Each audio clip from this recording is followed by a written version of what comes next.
let me show you a few different ways how to significantly increase the battery life on your new Samsung Galaxy Watch 9 or the Galaxy Watch Ultra 2. So first let's start maybe with the biggest battery drainers on this watch. So the biggest one would be the always on display on this watch. When it comes to rated specs with the always on display, I think it's rated so the smaller Galaxy Watch 9 literally for I think like 30 hours, so which is absolutely ridiculous. So yeah, we can simply go in the settings and in the display settings, and you simply want to disable this. So your display essentially will be completely black if it's not being used essentially. Also, another thing that helps drastically is changing to a different watch face that is more power efficient on these watches. So you can click and hold, and you simply want to look for a watch face that doesn't have as much data fields and it's mostly black. For example, this one is excellent. So you see, it's pretty much like mostly black, and there are only like a few white objects. So the less space you fill up in the screen, the less battery it's also going to use. Also, these watches have excellent battery saver as well that you can enable if you want to basically do various things at the same time. So quickly. So if you swipe down, I see you have battery saver option. So if you tap it, you can enable it. But also if you tap and hold this icon, you can actually go here and customize. So by default, it also will limit the health features. So it, for example, won't detect only the workouts and a bunch of other things. But in my opinion, these features actually do not consume that much battery life, and they're very important. So you want to toggle this on the off, so it actually won't limit anything on the watch. It will simply like decrease the CPU performance. Also, it won't refresh the network as frequently. And a bunch of other things. So again, if you actually use this watch with a battery saver, but still with all the health features on, you kind of aren't really missing anything. And the watch is so incredibly smooth that even with the battery saver, really, there's literally zero problems whatsoever. So this is what I actually primarily use. So I disable the always on display and simply enable the battery saver. And at least on this small guy, I can then reach pretty much like 3 days of like decent usage. On the big guy, essentially that one has got around 800 mAh capacity. You can essentially get almost double that. So if just from these two settings.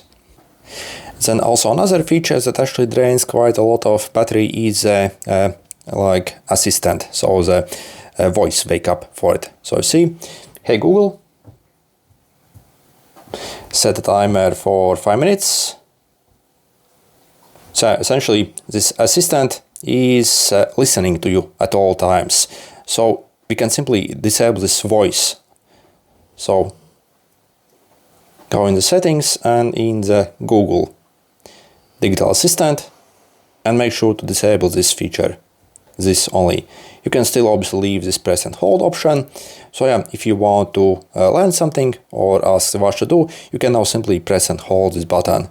And you see you can still launch the assistant obviously. So yeah, this voice like prompt, yeah, drains also significant battery on these watches. Then also we can play around with the settings on the sensors as well, as some of them also drain significant battery, especially during sleep. So for example, yeah, scroll down and again go in your settings, and you want to go in the health settings here. And you see you can actually play around with the settings. So for example, in the heart rate, instead of measuring it continuously, you can measure it only every 10 minutes one time while still. So it will still like record your resting heart rate. Maybe it won't record the stress tracking, but I mean, yeah, but so that's about it really. So, and this also saves actually quite a lot of battery and still does everything. By the way, when you are exercising, it actually will switch to the normal mode, so it won't measure it only once every 10 minutes. In the exercise, it will work as normal. So again, this is only in the standby when you are wearing the watch and not doing anything really. Then also see stress tracking. Personally, I do not care about this feature at all. So we can simply disable it. I think it's complete gimmick and drains quite a lot of battery. And in the sleep tracking, so we can go here in sleep tracking, and if you want a good battery saving, disable this feature, blood oxygen, it actually drains crazy amount of battery. I would say in the sleep, yeah, I think this is probably the biggest battery drainer if you wear your watch for sleep. It's still obviously going to record all the data for sleep tracking. It will still work absolutely great. For example, see, you also have the skin temperature measurement, but you can leave that on. It doesn't really drains much battery, but this oxygen, this one is huge battery drainer. And I see you also have a bunch of other features that you can play around, but I also think these do not actually consume any much battery. We also have the automatic workout detection, but again, still, I also do not think this actually consumes that much battery, so you can leave it on. So again, we simply want to focus on the biggest things that actually make the biggest difference, not only some small things that maybe will give you 1 minute extra only, but yeah. So for the most part, really, that's about it. So yeah, when it comes to battery life, still, yeah, I'm not entirely satisfied still with this watch, and the battery life still kind of sucks in my opinion. But yeah, if you play around with the settings, also run the battery saver, so on the standard Galaxy Watch 9, you can maybe get up to around 3 days, and on the Ultra, maybe around 5 or 6 days essentially. So that's really the maximum you are going to ever get, in my opinion, on these watches. Okay, like,